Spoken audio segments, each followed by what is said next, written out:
Halo cuy, balik lagi sama saya Irfan di channel Gadget. Di depan kita udah ada HP dari Infinix Zero 30 5G. HP ini di launching di tanggal 27 Oktober 2023 dengan harga 4 juta lebih dikit aja. Ya menurut saya pribadi sih dia harga 4 juta. HP ini terbilang cukup murah dari spesifikasinya. Dapat layar Curve AMOLED 144Hz, RAM 12GB dengan internal storage 256GB. Ya gimana ya kalau udah Transsion family ini launching HP memang harganya nggak masuk di akal. Yaudah yuk daripada kita penasaran, kita bongkar aja nih handphonenya cuy. Yang pertama pastiin dulu SIM tray-nya dibuka dengan SIM tray ejector.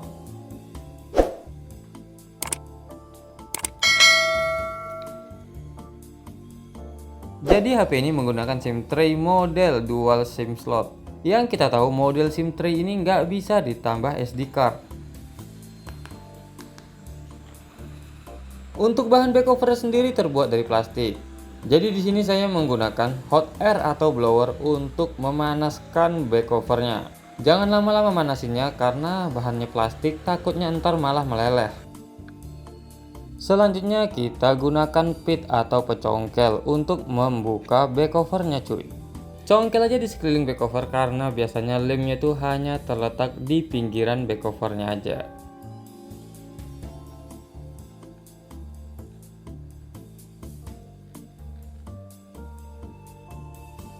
Kalau back covernya udah terbuka kayak gini, kamu tinggal tarik aja.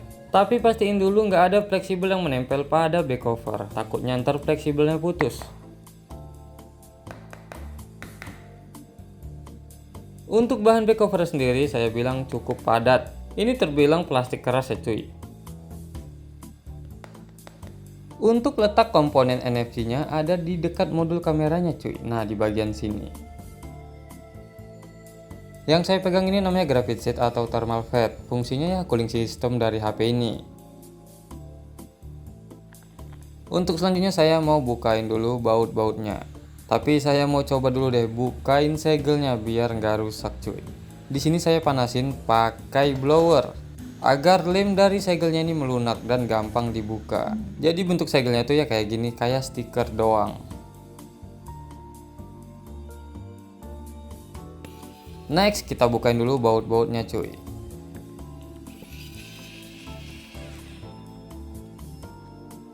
Dan yang unik di HP ini penutup soket kameranya terpisah dari penutup PCB-nya cuy. Saya sendiri nggak tahu fungsi utamanya ini apa, mungkin agar lebih aman kali ya. Selanjutnya kita buka plastik penutup PCB-nya.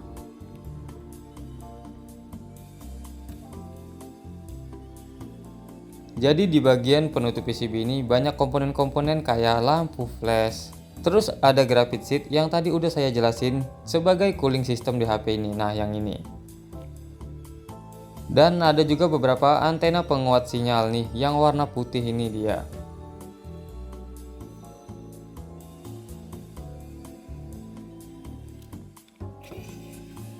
Next kita bukain dulu baut-baut di bagian bawahnya.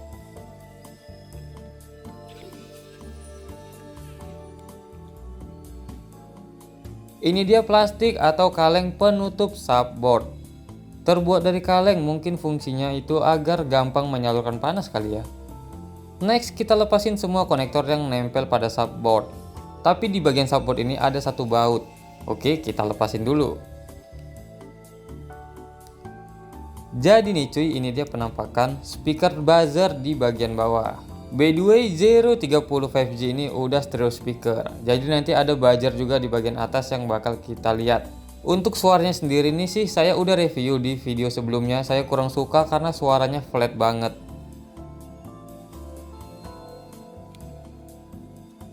Next kita buka bagian subboardnya, tapi hati-hati karena di bagian bawah subboard ada flexible fingerprint. Dan ini dia penampakan papan subboard bawahnya. Untuk port chargernya udah dilindungi dengan karet agar air nggak mudah masuk cuy.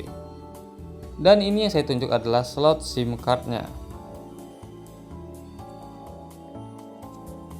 Terus di bagian sini ada mikrofon dan ada kertas indikator penanda air. Nah jadi kalau kamu nih ke service center atau ke teknisi Kertas inilah yang menandakan jika HP kamu pernah masuk ke air. Karena kertas ini jika terkena air berubah warna menjadi merah. Next kita buka dulu komponen fingerprintnya. HP Infinix Zero 30 5G ini udah dilengkapi dengan fingerprint in display. Penampakan komponennya itu seperti kamera kecil gini. Ya emang ini kamera sensor yang cara kerjanya itu dibantu dengan cahaya dari LCD sendiri cuy. Nah jadi inilah keunggulan dari LCD yang udah AMOLED.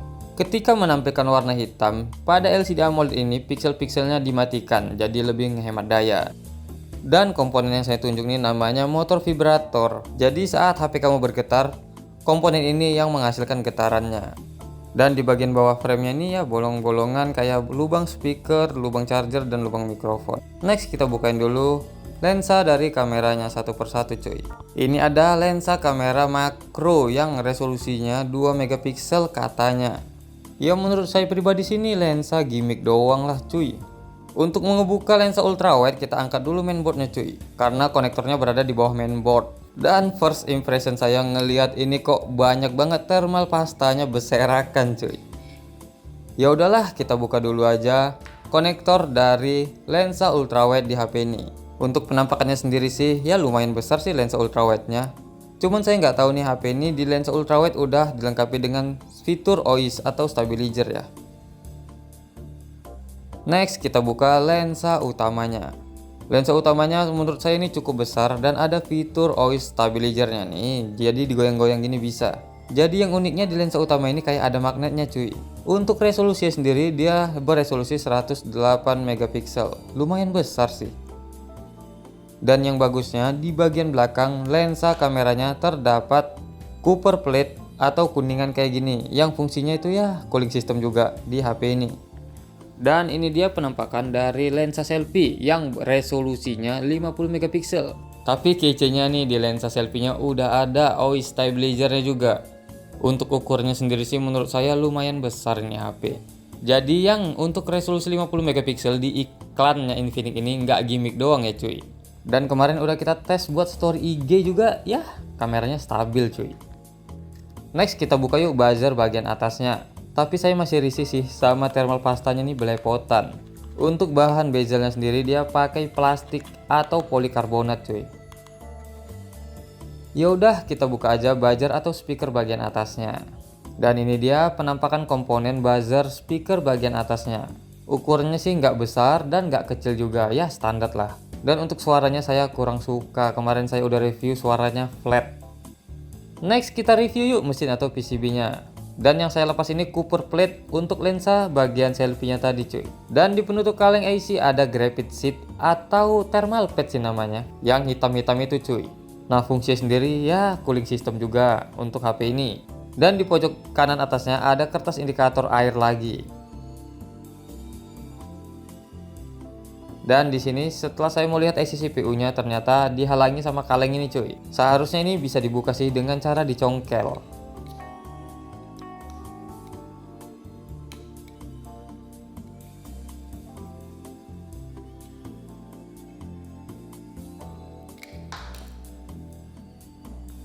Dan akhirnya terbuka juga kaleng penutup IC-nya.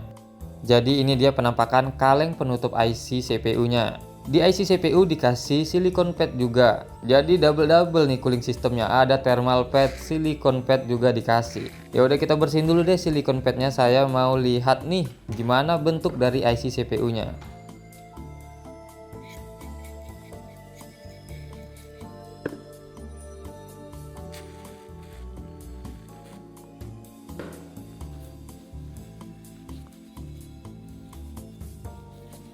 Dan setelah saya bersihkan, ternyata IC RAM dan CPU-nya itu numpuk jadi satu cuy. Di sini saya jelaskan, nggak semua IC RAM yang nyatu atau numpuk sama CPU itu rawan matot cuy. Menurut saya pribadi sih lebih ke cooling sistemnya sih. Kalau cooling sistemnya bagus, pasti HP-nya nggak rawan overheat yang menyebabkan HP-nya jadi matot. Kalau ada saran atau kritik, kalian bisa komen ya di kolom komentar. Biar sama-sama kita belajar. Oh iya, yang belum subscribe bisa di subscribe dong channel YouTube GZ. Dan jangan lupa nyalain juga lonceng notifikasinya cuy. .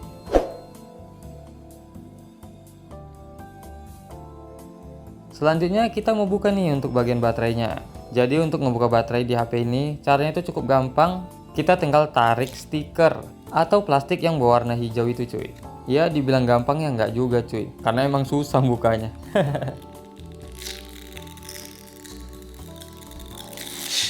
Dan akhirnya terbuka juga. Nah jadi ini dia penampakan dari baterai Infinix Zero 30 5G. Untuk baterai sendiri udah berkapasitas 5000 mAh dan dual cell. Jadi untuk ngecharge ini udah ngebut banget. Next saya mau lihat bagian fleksibel yang menghubungkan mainboard ke subboard.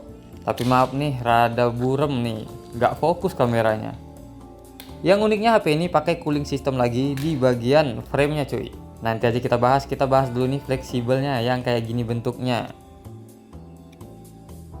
Dan ini dia penampakan cooling system di HP ini. Ini bukan vapor chamber ya cuy. Lebih mirip kayak copper plate sih.